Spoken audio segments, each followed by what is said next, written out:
പരിസ്ഥിതി ദിനായതുകൊണ്ട് ചെടി നടുന്നു.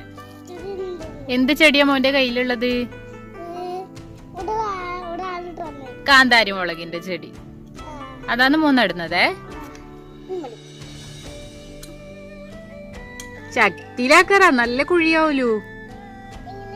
അങ്ങനെ ആക്കിക്കോ.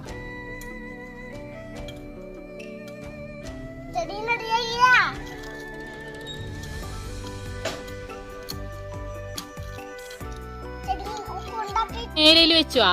പൊട്ടിക്കല്ല, പൊട്ടിക്കാട് ശരിക്ക് വെക്ക്. എന്നിട്ട് മണ്ണിട്, കൈകൊണ്ട് മണ്ണ് വാരിയിട്. അതിനോണ്ടല്ല, കൈകൊണ്ടിട്, കൈകൊണ്ടിട്. ശരിക്ക് കൈകൊണ്ടിട് മോനെ, കൈകൊണ്ടിട് മണ്ണ്. ഒരു കൈകൊണ്ട് ചെടീനെ പിടിക്ക്, പറങ്കിനെ പിടിക്കും ഒരു കൈകൊണ്ട്. ഇങ്ങനെ പിടിക്കിട. നേരെ പിടിച്ചിട്ട് മണ്ണിട്. അമ്മയല്ല മോനാ നടേണ്ടത്, അതുകൊണ്ടാ അമ്മ പറയുന്നത്.